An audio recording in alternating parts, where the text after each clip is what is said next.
Alright everybody, welcome back, time to battle. Today's video is sponsored by NordVPN, one of the leading virtual private network providers out there. A virtual private network keeps your data secure and yourself anonymous while using the internet.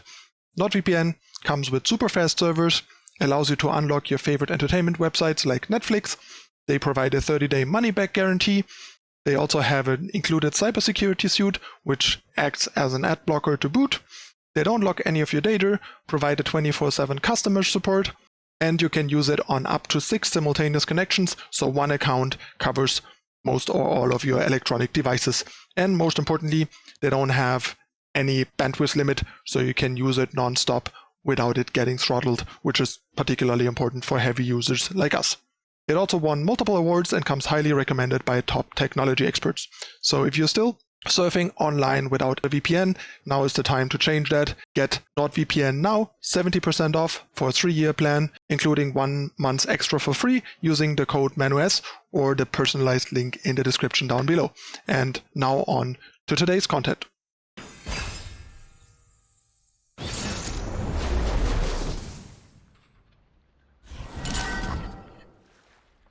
Alright, so we're up against this.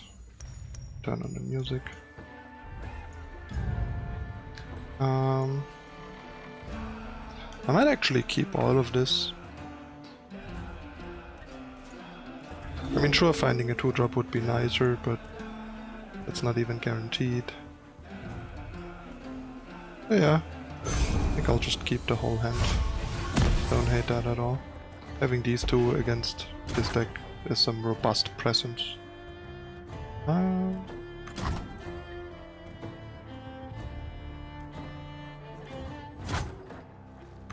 think I like Saboteur a bit better, but it doesn't really matter much. Which of the two both hit for 3. But if he like turn 2 plays a blocker, it's a bit better.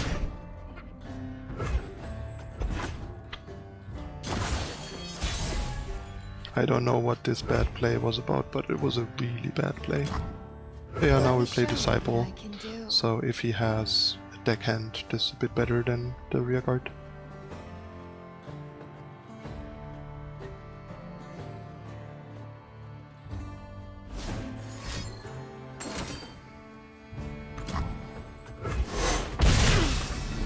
And if this happened, it didn't really matter. We have a nice turn 3 with these two potentially. Over this.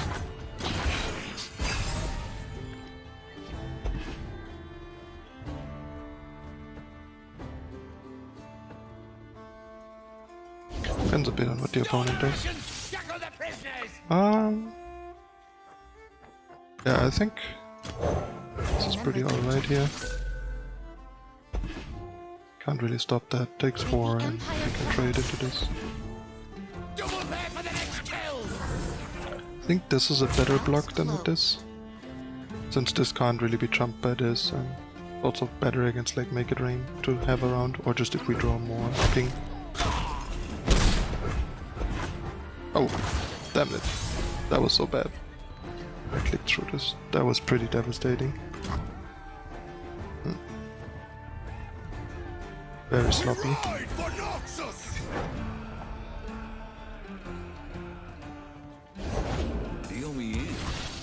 Yep. Delicious. That's fine. I mean, we didn't really miss out on anything here, because he would have just traded the 1/1 into it. Looks like trouble. Gonna take that.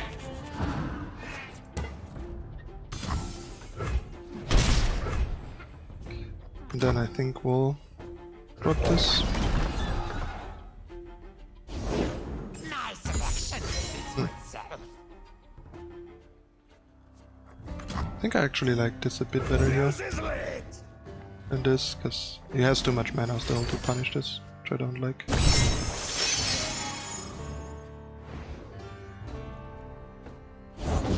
I got the kids.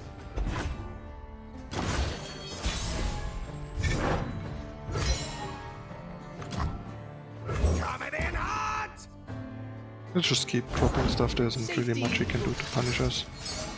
We can try to level this Twisted Fate, which is a bit annoying, but More Mesa. not a big deal. Reporting for duty.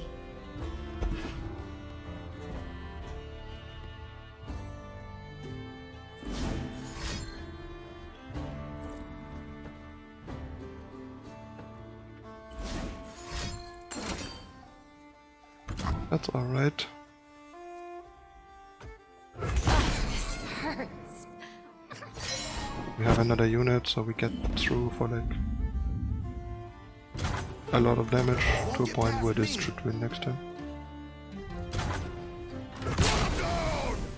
Like, he doesn't even have good blocks. These deal 2 guaranteed. These deal 3. This deals at least 3. This deals at least 2. So it's like 6, 9 guaranteed damage plus the unblocked stuff. You're bluffing. Opponent is already dead this turn, basically. Needs to block Demolitionist, then he would survive. Take it up with my friends. It blocks here and here. It would take 2, 8, put to 4. Actually to 1. Put the other one. But yeah, he didn't, so rip him. But yeah, fortunately me clicking through the rear guard wasn't very consequential because he had a free blocker for it anyway that otherwise wasn't doing anything. So it was either not blocking or trading with the rear guard we would have played. So it wasn't a big deal. Anyway, first game in the bag. Let's go for the second.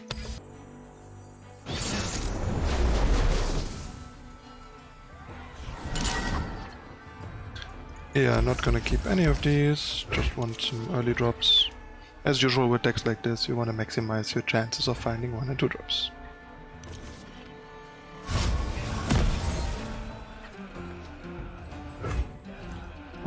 We are facing deep.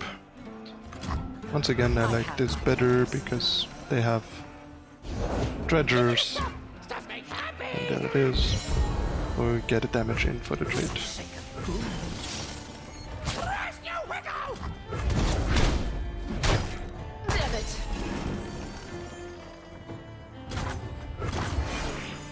Not the greatest hand. Yet anyway. That's pretty good though, like you can go double 1-drop. Should have played rearguard first in case he has War Feast. Yeah. And I got punished. Poor sequencing. He probably would have done the same if I would have played this first. But that's quite sad. I'll do better this time. Not gonna play anything here, I think. I don't think playing Demolitionist does much for us. And we can float the mana for Confusion. That's nice. Corruption everywhere. Boom boom. But Noxian might.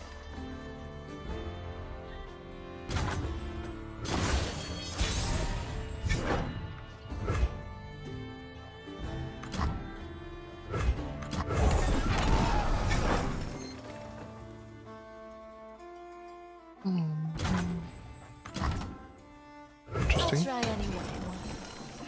Does he have Vengeance? It's the only thing that really makes sense here, right?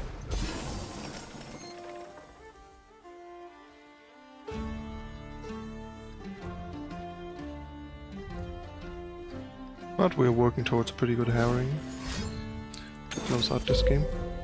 That is so good. Look what you did.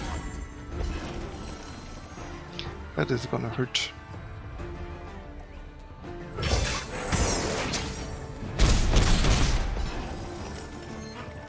Yep.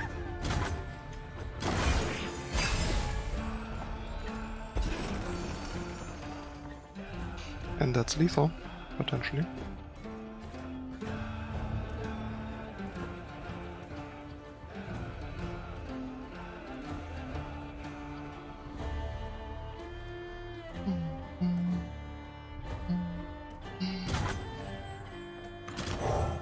He probably has Ruination, but we don't really care.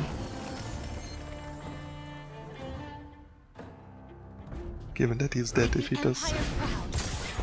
Yep.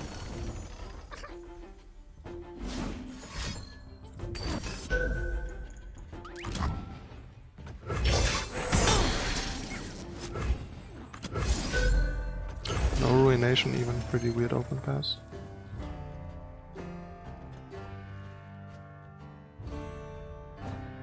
I mean, what I could have also done, obviously, is just pass. If he passes to me there with 9 mana. That might have actually even been better than going for lethal, because there might be a weird way where he can stop the lethal. While if we just skip the turn and open attack, I don't see him getting out from under this. Not very good play. But yeah, 2-0. Deck is crushing. And we're almost Diamond 2. So let's continue with game number 3.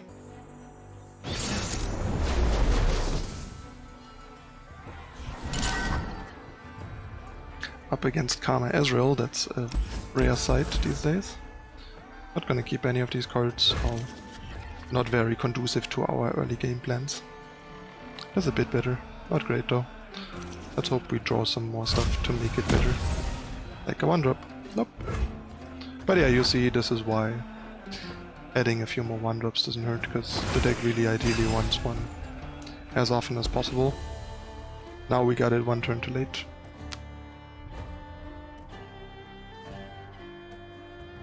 But yeah, basically, The spirit gives to those who listen. not having a 1-drop turn 1 is awkward. Use his legs!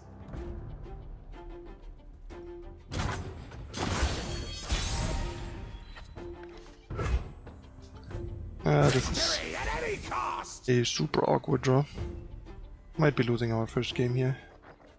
Having a draw like this and a matchup like this, where they also have deny for Harrowing, probably gonna be rough.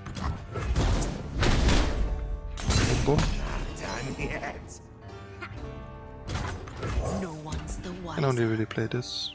Could have played this first, but I don't think that is worth it. And there's the reward for waiting.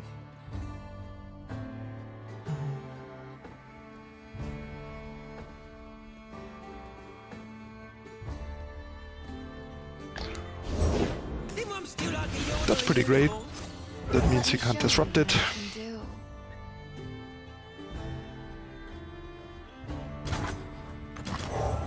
No attack is super weird and questionable. But I'm not complaining. You. Obviously good for us. Next turn we probably just open attack. Now we definitely open attack. The lesson begins.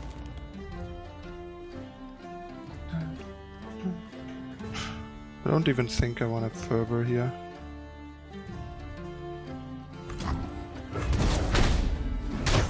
Damn it. Is that all? Main problem is now he can kind of bring this back. Dark beckons.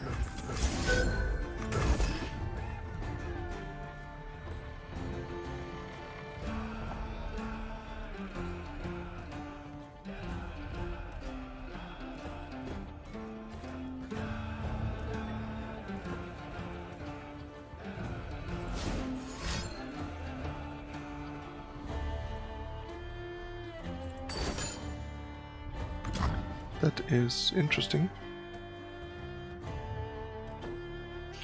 I think I want to fervor here. Oh. No, actually not. Because that allows him to open attack before we decimate.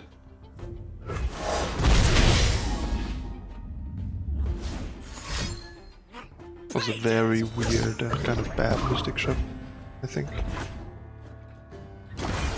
Now if you open attacks we can block and fervor and try to go for like the kill. Cannot hide. Your path ends It might not resolve, but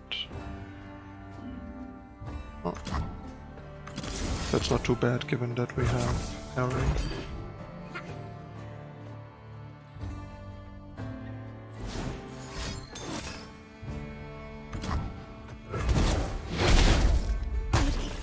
But he doesn't gain the 2 health, which is what matters. Don't think Decimate is the play here.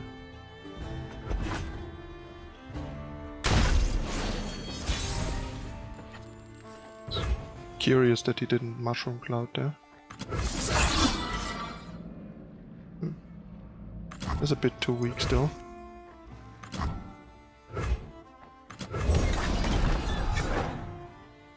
Given that we can't count on both resolving, I'd rather wait so one needs to deny and the second one kills him.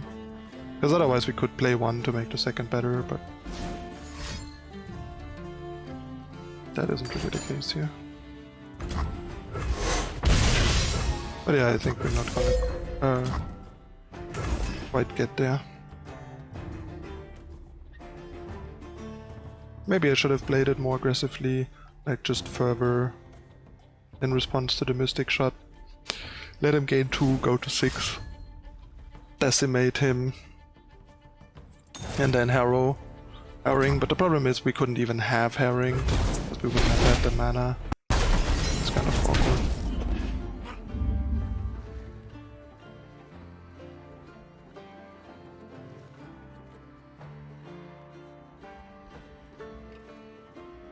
But yeah, drawing so many spells is awkward. The order rewards its faithful. Which I guess is another reason to cut the atrocity. Reduce the spells drawn a bit, because that can be awkward. Now we're once again gonna be 1 away.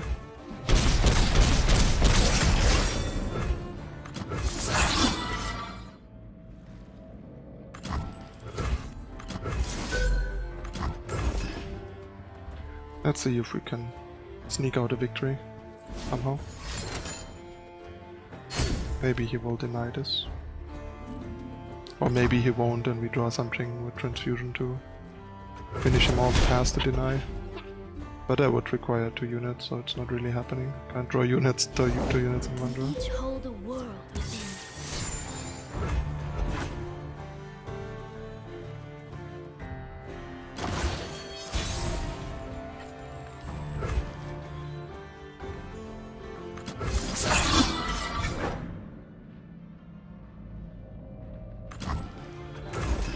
Let's go.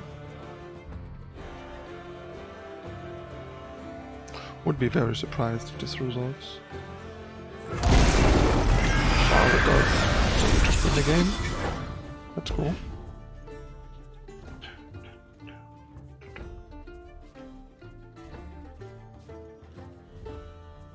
Once again, that's a game that no other card can realistically win, I think.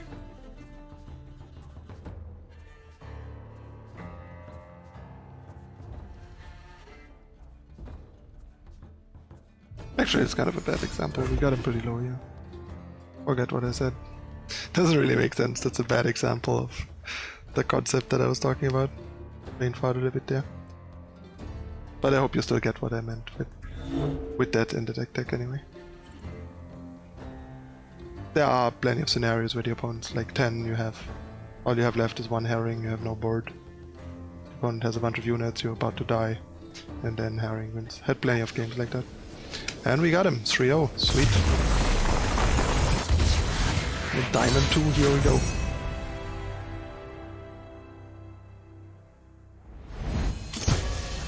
Despite some minor missteps. Sloppiness on my part, immediately recognized. Alright, so 3 games, 3 victories. We got 1 more game to go. Keep in mind, these are unselected games, which I'm just showing you for real rank games. No matter how the games go, we'll get to see all of it. I'm not a fan of curating games and making decks look better than they are. I'm just hopping into some real games and showing you what the deck is like when you hop into a random game against a random opponent on ladder right now. And that can go all kinds of ways, and with some decks it will go better than with others. And I'm obviously trying to talk about why the games go the way they go, especially if they go bad, to try and make you understand why they went poorly and where the issues were, rather than just winning deck good, losing deck bad, obviously. Alright, let's go for the 4th and final game. And another Ezreal Twisted Fate, as we saw in the last metagame breakdown. This is a pretty relevant deck right now. It has a really good win rate, but I'm a bit skeptical of it. I feel still like it has some problematic weaknesses, and for example, I think has a real issue of beating both these decks, like just curve of units and the following Harrowing, because it doesn't have ways to stop Harrowing. A pretty good hand. Just gonna keep all of it. 1, 2, 3, 4 in this matchup. Pretty good. They better have a Thermal Beam for Rider, or they're in trouble.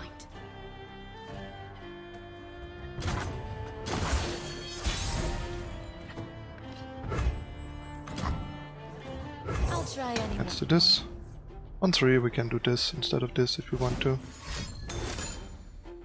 Guess it's not as appealing anymore, but we will go for Ballista.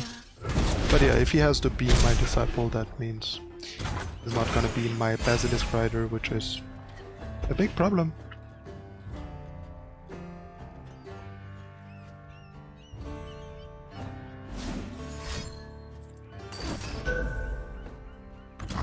Well then, I'm a big fan of Parley. I added one to my Ezreal deck as well to test. I'm not a big fan of the warning shots. I think your auto-crit should suffice. And there's a really nice line of going Parley into Merchant. Oh yeah, we're looking pretty good here.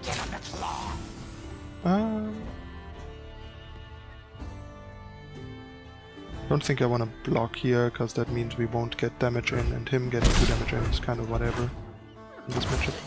Because if we block, he can kill this before it deals damage. If we don't, he has to block and probably takes 3 damage before he can kill it. Let's go.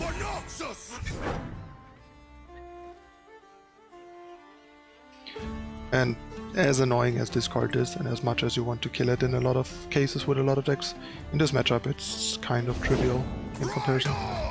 That is very good, however. But as you can see, he's still taking 6 damage. Just quite a lot for blocking those units.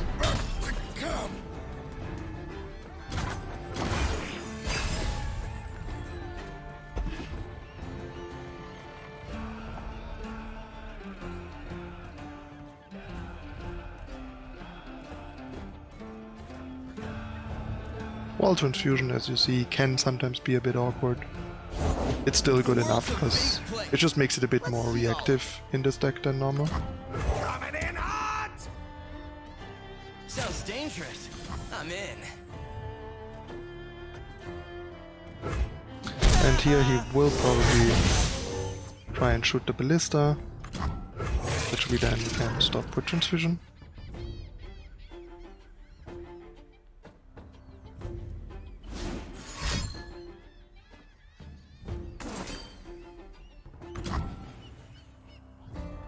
I think I like that line here. Huh.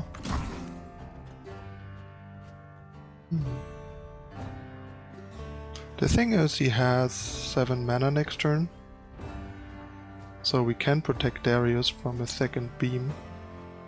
So maybe we just don't do that. Let it happen. Drop Darius. Where do you stand on? Because even if he beams for 7, we can kill the Grenadier to level it, so it becomes a 10-8 and 12-8 with Transfusion, going to 1, and then kills him. Let's go. Is ready. That's the other thing, sometimes just being a burst speed deal 2 on a Grenadier or Disciple is pretty good. And protecting the overwhelm units, basically. Alright. So here, I kind of just do this.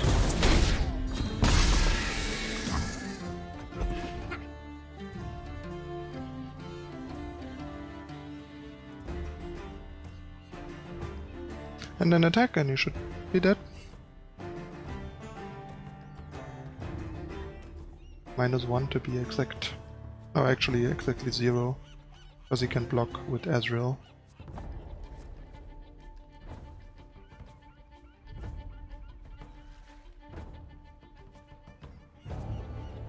Because then this is dealing 12, plus 2, 14, and here 11 plus 3. So 4-0 it is. Not much he can do about it. Wait a minute. Unless he drew a transfusion, but he only napped one card and we saw the napped card already, so he doesn't have a transfusion. Something the matter? No sweat. That means you go to -1 instead of 0. Where you going?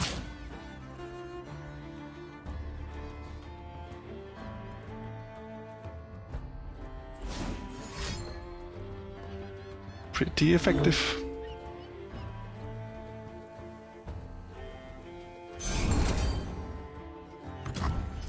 Cute.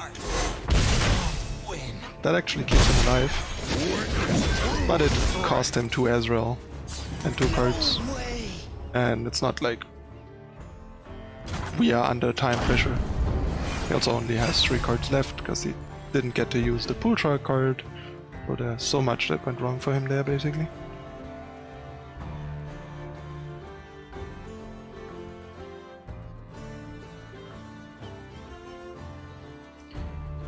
Game is still over, it just took a little bit longer. Remember the objectives. Make the Empire proud. Watch and learn. Go for it. Gotcha. No one's the wiser. Don't ask where it's from, ask how much.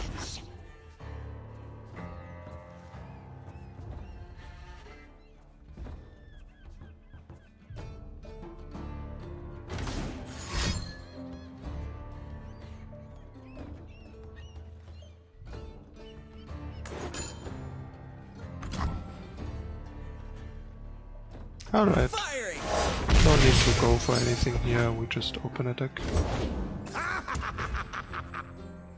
Now we can actually kill him, there's nothing for 1 mana. Even from our deck. Plus he doesn't have anything else from our deck. Oh yeah, just kill him. Even though there isn't really much of a difference, like there's nothing you can realistically do to not die to the open attack either. But yeah, that's it. Uh-oh. Pretty convincing performance, but yeah, deck is just efficient, consistent. Honestly, still not sure why they buffed Darius. I didn't think that buff was necessary, but I like the Basilisk Rider buff. It's nice that Noxus now has kind of an archetype and an identity, other than just being a couple of good splashable cards. Or, like, the smaller part of 2 faction decks, for the most part, and now we have sort of like Noxus is more equal to, say, Demacia, because, I mean, they both kind of in a way represent like what red and white do in, say, Magic. They are like, Demacia is the unit-based, stat-based, board-controlling, proactive region, while Noxus is more the like brute force, power over sort of, yeah, resilience type of region that just has high attack, low health, direct damage, some self-harm, suicidal elements. In a way, it's kind of like red or red and black aggressive stuff in Magic. And Demacia is more like white or white and green style, very like creature-heavy, creature-based decks, and it's nice that Noxus now kind of is on a more even playing field. Also not sure if the Harrowing buff to 9 was exactly necessary. I get that they wanted the card to see more play, but once again I didn't feel like that had too much to do with Harrowing costing 10. Harrowing at 10 was very reasonable, now Harrowing at 9 is extremely good, and it might be that they overbuffed this deck a bit to a point where it is a bit too efficient, and maybe dialing it slightly back still keeps it viable. Like, I think the Basilisk Rider buff was the most important one here, and I think if you look at this deck with like the old Darius and maybe even the old Harrowing, just with the buff Basilisk Rider, it's still a deck. Because a part of what it makes a deck and what it makes it viable is also that other stuff that might have outshined it got nerfed, like Endure. So yeah, we'll see how the next patch looks. They mentioned that they're gonna focus on nerfs, nerfing some stuff where they went too far, so they might even like revert some buffs. We'll see, or nerf other elements of, say, something like this deck instead of reverting some of the buffs. We'll see how that's gonna turn out. But yeah, this is the most popular and one of the top decks. The overall win rate initially hasn't been that good compared to some other decks, as we've seen in the metagame breakdown, but I'm not sure if that's actually that representative of the deck. And the deck might be a bit better than that, and it once again might be a bit more of a tendency of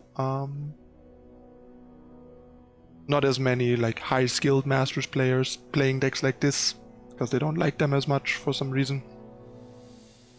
And therefore the decks not being piloted as well, and also people doing some greedy stuff like I mentioned in the deck tag. Not entirely sure, but I feel like the deck is a bit better than the stats imply, but probably is also in its overall performance maybe a bit weaker than some of the higher win rate decks, but closer in performance to them than the stats imply or something like that. Haven't fully made up my mind yet. My sample size isn't that massive with the deck yet to have a definitive like win rate and opinion on its long-term performance. But the initial performance is pretty good. Like I played a bunch of it, some of it I didn't track, but just thinking of the games that I know that I played and tracked so far, the last 15 I kept an eye on the record, and I think, let me check, I think I was 11 or 12-4 over those games. I'll take a look.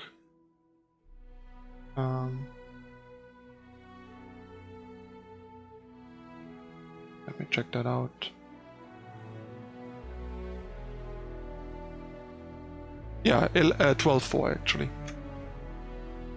is my current record that I am aware of, plus the games that I haven't actively tracked, actively paid attention to. So yeah, pretty solid start. I'll probably play more with it on and off stream, keep track of more of a record to get a better idea on the win rate that I'm accomplishing with the deck, to have a better idea to compare how to compare it to other stuff. Yeah, that's it again for this deck tech.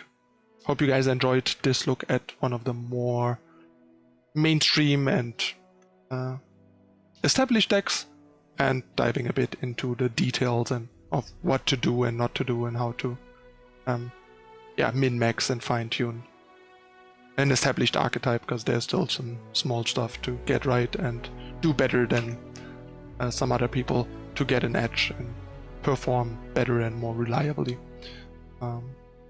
So yeah, that's it again for this time. You know the drill. Don't forget, on the way out, check the description for more information. Leave a like if you enjoy the content. Subscribe to not miss out on future content. Show the sponsors some love. And let me know in the comments what you would like to see in the future, or what I could improve upon in the future. Always open to hear from you guys.